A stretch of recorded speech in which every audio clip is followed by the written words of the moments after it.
Hello there, and you're welcome to another edition of Flick Chat on Flick TV.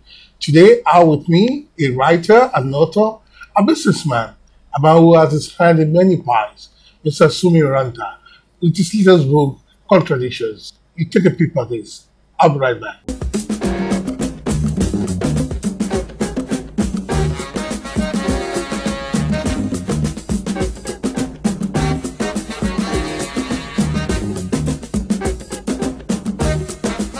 He wrote a book some time ago, A Date with Failure. Yeah. What really prompted this new book, Contradictions? Yes, actually, after launching A Date with Failure in 2004, for the first time, I traveled out of Nigeria to Paris. And I and a friend, Azo Arinze, with the Nigerian fashion show crew, were about to go do a fashion show in Paris. Lazy Mojo Eyes and his people. So we got there. We said, okay, let's go and see the Eiffel Tower. We got to yes, in Paris. So we went to the Eiffel. We rode the lift to the summit of the tower. And I looking at the whole place. There's nothing, just iron works, well designed with different floors with the white base. Yeah. So people just sit down, have fun. But that gives you a total view of the city of Paris. So I said, wow. I started looking at the number of people in their hundreds and thousands that throng into that place every day. And the kind of money the Parisian City Hall authorities will be making. And I thought back to Nigeria, say, my country, Nigeria, how come we are not making money from our own nature-induced tourist sites? Look at these people just use their brain, created this thing. Put irons together. Irons together, and they're making money. People are coming to see the Eiffel Tower. So I started talking about the Obudu Cattle Ranch, the Gembu Village, the Kogosi Warm Spring Water, the Nike Lake in Enugu. Oguta. Yeah, Oguta Lake, and the Yankari Games reserves. I looked at, I said, God, what's wrong with my people? Then another thing again occurred. When we went for that event, among the money I had with me was 500 euro. I said, I could not change the money anywhere, no matter the size of the shop. They said, no. They look at the money, say, no, we don't use this kind of money. I said, well, they say it's too big. I don't use this denomination. It's too high. And I thought back to Nigeria. That was when 1,000 naira notes came out newly. And I recall that a roadside malam changed 1,000 naira bill for me the other day before I came to, I traveled to Paris. I said, God, what is wrong with us? And I thought of it, I said, okay, any society where money, you see money everywhere, the highest denomination. In fact, they were even planning the $5,000 bill. I said, oh, no wonder we are poor. Because then another thing again occurred. I bought some things, from a perfume shop. And trying to, after spending a certain amount, less than 200 euro, they now started feeling that I should feel tax refund, but they have to check my ID to know that I'm a visitor. And at the airport? No, in the shop. Okay. In the shop, yes. All through the city, anywhere you go to, they ask you, are you a visitor or this, that? They have to take, so I feel tax refund. On the day, after a week, we were going back to Nigeria. I went to I should go to the tax refund office. I went there at the airport. They checked it, stamped it. So I should go to American Express. I went there and they refunded me my money. I said, God, if this thing happened in Nigeria, if we try this in Nigeria, the country will run bankrupt in 1 month. It won't be up to 1 month. But you see the honesty, you see the patriotism, you see the civic responsibility of the people of Paris, the French people, how they will do it. They will not go and connive and put higher amount. I said, man, we are in trouble in Nigeria. If this is the way these people are living. That was my first time out of this country. And that was how I started putting down material for the contradiction, lessons from the school of life. No doubt you must have seen a lot. Even from your first book, A Date with Failure, which is also a compilation of your experiences, yes. Trying to let people understand that you must go through failure in life to be successful. You know, besides the lesson you just gave now, what are the other things you think are contained in this book? In fact, I must recommend Contradictions to the world. I'm not just talking about Nigeria, you know, the world is a global village. And whoever is doing anything today, you must do it bearing in mind that you are talking to a global audience, because nothing is hidden anymore. Now, there are so many things that we hold on to erroneously, albeit erroneously, that are really not so. The realities of life, the really real realities of life, are not what they seem to be. In fact, it is always the opposite that is the real. You see, our perceptions are not what they seem to be. Our minds have a way of, affecting us in several ways. So, the realities of life are not what we see it to be. For example, I have discovered that all of life is a huge contradiction. Very contrary. Appearance and reality. They are not the same at all. God bless you. They are, that tells me that you have a background in philosophy. So the appearances, I'm trying not to be too technical about it, so that it will be come across the head to understand. Yeah. Now, what appears is different from what is, because what is entirely a different ball game entirely. Now, for example, somebody will say, for you to be rich, you have to spread all your wealth, and then it come back to you. In reality, that's what you see. But is it not contradictory? Because when you give out your money, I mean, the money goes and you remain broke. And they say when you spread it. Yes, when you spread it, that it returns back to you. But in truth, it returns back to you. You know that the way to come back to you is not in the immediacy. For a while, you'll be broke. But the universe has a way of turning things around. The world is more spiritual than physical. We are not physical beings having an occasional spiritual experiences on earth. But we are spiritual beings that are having physical experiences. That's what we are. For example, they will say that when you are going through a certain trouble period in your life, then at the end of it, when the problem is about to end, they see you, in a triumphant mood, things start clearing up.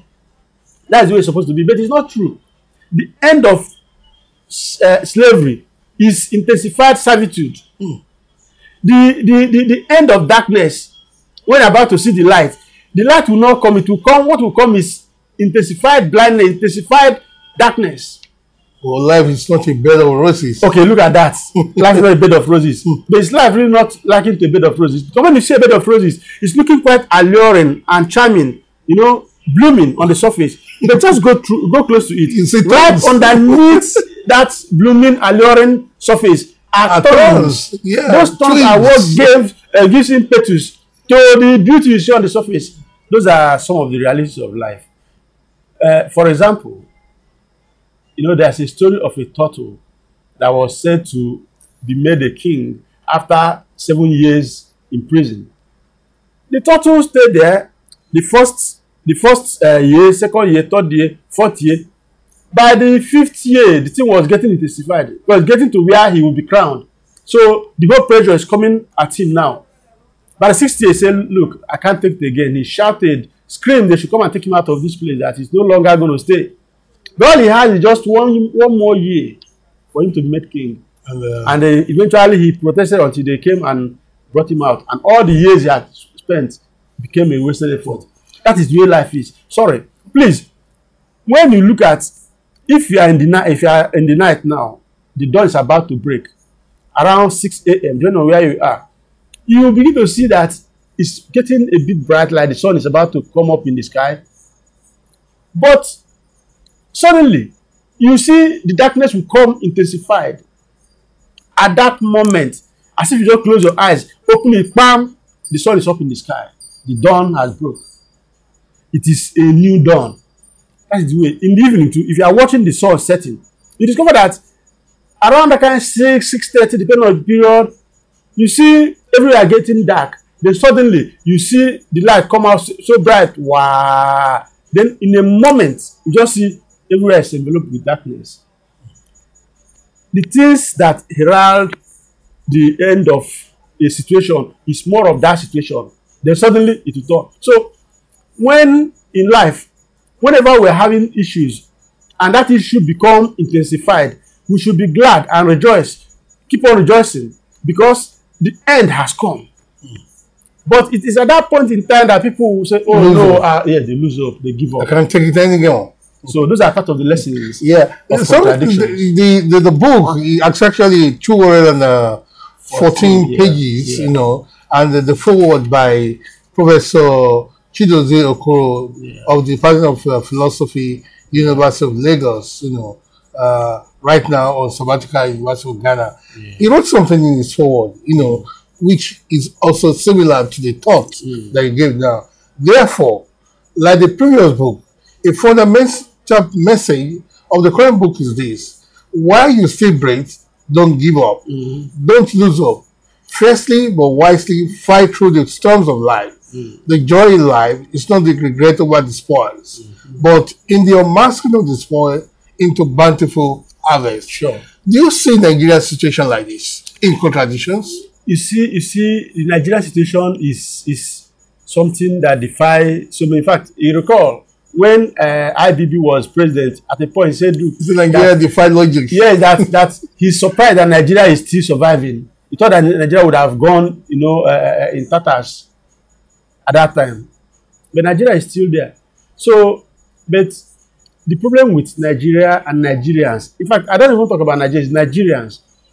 A people deserve the kind of leaders or leadership they get because the leaders don't come from outer space. They are part and parcel of this society. You see, the black man, and Nigeria epitomizes the black man, the black race in the world. Because out of every 5 black people in the world, Nigeria, you get at least 1 Nigerian out of every 5 black persons in the world. So we are the center of the black race. And they have said that black people reason through their stomach will live what they call an epitomous living, a lifestyle that is only thinking of what it will eat. It has gone so deep into us that even though those who are very rich, who have, you know, cornered our corporate patrimony into cornered it to personal use, are still stealing and stealing and stealing so shamelessly, so blindly that you begin to wonder, do they have sense at all? But because, you know, it's in this book, Contradictions, where Plato was talking about his republic. He said in the republic, there are 3 kinds of people. The beasts, I mean, the people that bear the beast of burden of the states, which are the laborers. You have the guardian, you have the auxiliary. The auxiliaries are the soldiers that take care of the society, and the guardian, who are the philosopher king. Now, those 2 people say they should not own property, private property. Like they should just let the state take care of them. And that this other one, that laborer, that if you take away the right to own material things, that you just would have killed him. So allow him to own whatever he can acquire on his own. You know that you shouldn't. That person, that last man there, that one that bears the beast of burden, looks very well like a black man, because our acquisitive tendencies is too much. When the white man, they are working on how to, you know, disburse their wealth, we here, we are thinking of how to acquire and acquire and acquire, and so stupidly that they think that what they are doing will help them to perpetuate their names and their lineage on this earth, but it will destroy them. Because ill-gotten wealth have a way of destroying. If it does not destroy them themselves, they don't pay for it now. Their children and their children will pay for it heavily. Because the world thrives on balance. The universe thrives on balance. The planets are not hanging in their orbits by any force, anything, but by principle. And one of the principles of life is that there will be balance. If anything has grown out of shape, it will be brought down to shape. If there's an undergrowth, it will be brought up to par. Equilibrium is the word, is the language of the universe. So anything that distorts the equilibrium must be flattened. It's a must. It can't. In fact, it's an immutable law, inescapable. So whether we like it or not, we have to live and let's live. Life is nothing without the order. Those are the facts I put down in contradictions. Life is nothing without. If there was no you and him and all the other humans on earth, I would probably not want to bath today. I will lay in my bed, nothing to worry about. But because of the fact that there are others, it's me and the other. And it is my own reality, my own humanity is, justified by the humanity of the other. So if you think you are trying to harm the other person, you're actually harming yourself, because the life is like a mirror. Whatever you show to the mirror is what it reflects back to you.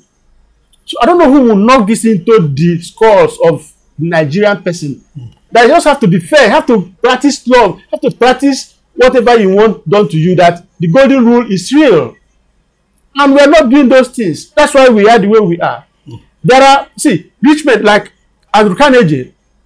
I mentioned him here. He said that a man, American Steel King, a Scottish American Steel King, he said, look, that he has spent the first half of his life acquiring wealth, that he wants to spend the second half of his life giving away that wealth. He said that he will be a happy man if he died broke. That a rich man that dies rich did not live a good life. That's true. Now, he set an example. When he died, one of his relation, very close relation, got only $1 million from his inheritance. And the lady was swearing and cursing Carnegie that he gave away all his money to this and that, libraries, and the man died a happy man. Now, many years after, just recently, there's a man called Chuck Finney. The man who gave, yes. He has shops in duty-free shops, over 400 something duty-free. And then he got broke. He said, look, he want to give out his money while alive. And he live a very frugal life. He doesn't own a house, not a car. Yeah. He gave away over $8 billion to charity, to investors and all that. When at the point, now it became broke. They now wind up and filing for bankruptcy because he's now broke. He said he's a happy man that he was alive to see his money work in the areas he wanted to support. And then that now sparks a debate. Then Bill Gates, what's this man? What's his name again? Come again? Warren. Yeah. Warren Buffett said, look, they say, look, we have to copy this man. Yeah. That this man who led such a life, who is still living such a poverty-stricken life, yet he's making meanings into lives everywhere, that they have to copy from him. Warren Buffett, of course, gave over 85% of his wealth to Bill Gates and Melinda Gates Foundation. Not his own, no. The rich in the climes where human beings survive, are living, they give away their wealth. Ours, they are stealing from us. Stealing from us. It's unfortunate. Quite unfortunate. One of those elements that you touch much on here is money. Yeah. That money can buy a bed but not sleep. It can buy books but not brains. It can buy food but not appetite. It can buy amusement but not happiness. It can buy companions but not friends. It can buy flattery but not respect. Yes. How do you think we can change our orientation in Nigeria so that we don't give respect to only people that have money? It's not going to be even the big man riding the big car on the street. It's not going to be he does not respect the last man on the highway. It's not going to be easy because we have monetized everything. Even our soul is monetized. Young people no longer think, and I don't blame them, because look, you cannot expect an empty bag to stand upright. To whom much is given, much is expected of that person. But what about to whom less is given? Is less not going to be expected of the person? That is the way it is. So it is going to be difficult, but it's not impossible. We have to reduce our, thought towards money. Money is not even the paper money. That's why you see paper money everywhere. No value. It is the value that money brings that is the real money. So somebody who has 1 million naira, and then 1 million naira cannot, you need to have, without 1 million, maybe you want to get dollars, you are putting it down to get maybe 100 or 200 or, some few dollars. Does that make any sense for you? So it is the value. What can that money provide? What value can it? So when there is no value, you just look at money alone. That is why we are the way we are. So we should play less on money and begin to think on how to create value. Because if you don't create value, that is poverty you are welcoming. And look at our people. Is it not a shame that when our forefathers were around, they were ignorant. They were selling their strongest of men in crude state to the white people as slaves. After that, we entered the cash crop season. They were selling the cocoa from the southwest, the groundnut pyramid from the north, the palm produce from the southwest and southeast rather, and all that. They were selling them in crude state. Somebody will buy your cocoa, he goes down to his place and he will turn it into coffee, to tea, different kind of hair chocolate, and bring it back. You pay through your nose. Today, in the 21st century, 20 years into the 21st century, we are still exporting our crude oil in crude state, no refinement, until we begin to learn to add value to whatever nature, because nature is crude. It is man that reforms or refines nature. That's what God did it, so that man will continue to become part of God's creator. Yeah. We have to start from where God stopped. He did that way. But we want to just sell it the way God gave it to us. Look at Japan. Japan don't have anything. It's just their brain. And we have brains. But if you don't use, yes, all the world, all the greatest of people, they don't have anything. Some few have, but most of the people that have things underground are poor. Because what's underground does not help a man. Because the biggest mine of gold, of diamond, of whatever you call it, will come to cease at a point. It will dry up. Many of you in Nigeria have dried up. But the one that is in our head remains there. So we need to develop that type. Those innate qualities, abilities, the skills God has given to us. That's what sells. Because you say forever and ever. But oil wells, all those natural resources, they will all come to an end. It is not enough. All the time. Yeah. You dwelt on the word opportunity. Is this something we should wait for or we should grab? Opportunity. Opportunity does not. It was Edison, the maker of the incandescent light bulb, who says that opportunity comes dressed in overall, looking like work. In fact, if you see opportunity, you will not notice it's opportunity. It comes like an onion, wrapped up with some messy stuff, We have to peel it off. Rough diamond. Yeah. Okay, God bless you. When you see, if you pick gold in its draw state on the ground, it's just like any other metal. But let it pass through the crucible. Let it pass through the fire furnace. Let it go through the polishing by the blacksmith. Then you see it come out, in its splendor, glittering. But one of the topic in contradiction say the fruit or the seed, no, the seed or the fruit, the fish or how to fish. Which will you prefer? So which will you prefer? Because a lot of people will say, what do I want to do with the fruit? I mean, with the seed, when I can eat the fruit. But as you're eating the fruit, anything that gets to the stage of fruit is dead already. You just eat it. My mother used to tell me that, look, whatever is gotten from the that gets to the corner of the mouth goes through the as physics. So the fish or how to fish. If you eat up the fish, most people say, look, give me the fish, let me eat, I beg. I don't get time to begin to go and learn how to fish. But when you learn how to fish, you will provide fish for yourself forever, insofar as you are alive. In fact, you pass knowledge to another person. But the man who has just eaten the fish has taken his last supper. It's good to die the next moment. So, this quick fix, miracle mentality of Nigerians must change. If it does not change, we are heading nowhere. Even if they like, let that be restructured. Let them restructure this into federal state, through federalism and all that. It will not work because the mindset of people is already tuned to making millions by not doing anything, and no wealth is sustained by that method. You have to put in something for it to really make meaning. The cover of the book actually says a lot. I can see a lot of contradictions. Your side view and your front view. Yes. What informed this? it's just contradiction. Because, you know, just to tell that life is not what it seems. Reality and appearance are different, entirely different. So that's what the thing is saying. So that, you know, the other is that, you know, when an artist paints, you know, a work, when you look at it, different people will start to read meanings through it, and they say so many things, and whatever you say, according to your how you are led, you are right.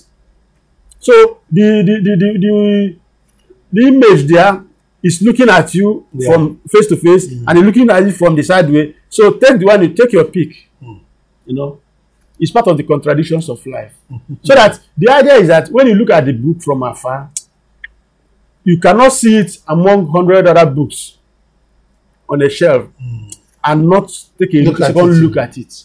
That's the idea. That's true. And besides the cover, they say you cannot judge a book by its cover. I agree to an extent. But besides the cover, the information that is in the book is so appropriate for this season, for this period that we are. And we also want to change this narrative that Africans don't like reading. We should change it by all means. Let our people start reading, because readers are leaders. If you don't read, those who read will always guide those and direct and lead those that don't read. A man who is well sighted, you have your eyes, and you go about blindfolded, you blindfold yourself, you are walking about. You cannot boast of much sight than a man who is blind. That's why Mark Twain says that a man who does not read, even though he knows how to read, he does not read, he has an advantage over a man who cannot read. You have to read, because each time you open a book, a good book for that matter, each time you open the page of a book, you are living 1,000 lives in one life. Each time you read a book, you are, even though you are a pygmy, you are standing on the shoulder of a giant, and you will see further than the giant. And we don't read. Another good thing about reading is that it helps, you know, to bog the mind. It's like a puzzle. When you watch things, you don't think much. You just fancy, you know, you enjoy it, and your mind is. But when you're reading, you are creating images, mind pictures, and then you are thinking. So it helps to build the mind when you read. So reading is very important. Any nation that does not read is a backward nation. No wonder we are backward. Okay, so will you recommend this book to, or who will you recommend to the leaders, to our leaders, most especially our leaders, then every human being who has ever, who eats what is cooked on fire, who walks on the earth, who breathes the air, who drinks the water, so far as you have things to do with the 4 elements, what they call the material medical of creation, you need this book. This book, you need it. Because, I'm not saying it because I wrote it, but the information contained therein comes in handy every time you have one issue or the other. In fact, you need to consult with it. One thing I find it quite intriguing, and of course a great lesson from the book, is your quotations that you use to open each chapter. You know, I find something like this: never lose an opportunity of seeing anything that is beautiful, for beauty is God's handwriting, attributed to Victor Hugo. Then there's also this: if you want to live a happy life, tie it to a goal, not with people or things. You know, why do you open each chapter with quotable quotes? You know, every quote you see at the beginning of each chapter gives you an idea. It guides you on what you should be expecting. For example, in chapter 1, you can go there. You have your copy. Yeah, it says here, grand opening, main entrance. They say life is a banquet, and some poor sons of bitches are starving. You know, it tells you how life, you know, is uneven, the disparity in life. Now, the story here is about when they say grand opening, main entrance. A small shop owner, suddenly one big departmental store chain came and they were buying all the property within that area. They bought and they were building their structure. They want to do a massive departmental store chain in that place. So this guy, they approached him, say, sell yours to us. The guy said he doesn't want to sell. He wants to keep his own. And they built all this massive structure all around him. This small guy was still there. So at the day of the opening, they now did a very big banner, grand opening. And this guy ran to an artist. He said, please do me a banner. And then he did the banner and brought it and hung it main entrance. So all those that came for the grand opening have to pass through the main entrance, which is that man's shop. It just tells you that in life, you have to keep your own. Irrespective, in philosophy, it's called authenticity. Being yourself, not submitting your life, your affairs, your thoughts to the day world. Yes, the day world is important, but you have to be an authentic person. Others may be drinking tea, salad, all the. If what you can afford and what you feel like taking is to sip garri in the morning, you sip it with joy, knowing that you are focused. All of us came for different races. Your race is different, or your title is different from mine. I cannot begin to copy you, say, because you are Biodoku Poluyi, you are this. All of us have some things that are innate to us. So our experiences are not the same. Someone might be doing one business and is prospering in that business. It does not mean another person because can do that thing and succeed like the other person, because there are some innate abilities that is in you which comes to your aid in getting that thing done. So me too, all of us have our own talents. So we just face our own, be authentic. That's all that chapter is talking about. So the quotes, guides you into what you should be expecting from the chapter. Yes. Okay. Now, where are these books available? And of course, I want to ask you: are you thinking about digital sales, where we put the books, in audio form? Yeah, it is. We are concluding our setup on Amazon. We'll try putting in Jumia. We had it on Jumia. We had it in GG and even Konga. I don't know. I will check the setup, but they are still there. But for the global audience, it's on Amazon. We are concluding everything. From tomorrow next, can be gotten, the digital copy on Amazon. But again, in airports in Nigeria, in the mall, local international airports, and some shops, they are there. Above all, you can always call. Okay, go ahead. Yeah, you can always call on us to bring to get yes. Okay. If ever you have seen the book, at the first page, it's written all the information you need there. Okay. Is there the phone numbers and the email and the book is sponsored by SPW Publishing Company. Yes. Okay, and you get a 20% money back. Yes, there is. If you refer the book to somebody. We actually created a website called readersng.com. The idea is to encourage people to read, so that when you buy a copy of this book, and then the moment you refer the book, you buy it, you upload the information to that site, www.readersng.com. The moment you do that, you refer the book to someone else, the person buys, as he pays, you have 20% of the money the person is paying. Wow. Like that. So by the time you have 5 people referred, so the book must have come to you. You want to tell us how much the book costs? Yes. Directly from us is 1,000. But some places you get up to 1,500. Okay. The idea will tell the people that are marketing the book, say, look, we want the book to be available, to be affordable to people. Because it's not about the money, it's about the fact that we want to have people avail themselves of the information that is contained in the book. So that everybody must contribute his own quota. Because our society is in a very poor state. The shape is very, very bad. It's not looking good. Let's not deceive ourselves that it will be. Nigeria is not going to be good except we change the way we are looking at things. Because look at it now. Every government that comes seems to be worse than the former. The come now. When another one comes, say, the other one was something. This one. How long are we going to live like from this? From fry pan to fire. Okay. Now, lastly, from me, are you thinking about audiobook? Maybe we are very busy these days, and maybe I'm going on a journey. I just get a CD or DVD, I slot it. And Yeah, I've not really thought about audiobook per se, where you read out the whole book. But what I'm doing is that I am doing media tour. I'm going to different TV stations and radio stations, and I'm using the book. So every chapter, every topic in the chapter, I am treating it, you know, for my motivational as a motivational content.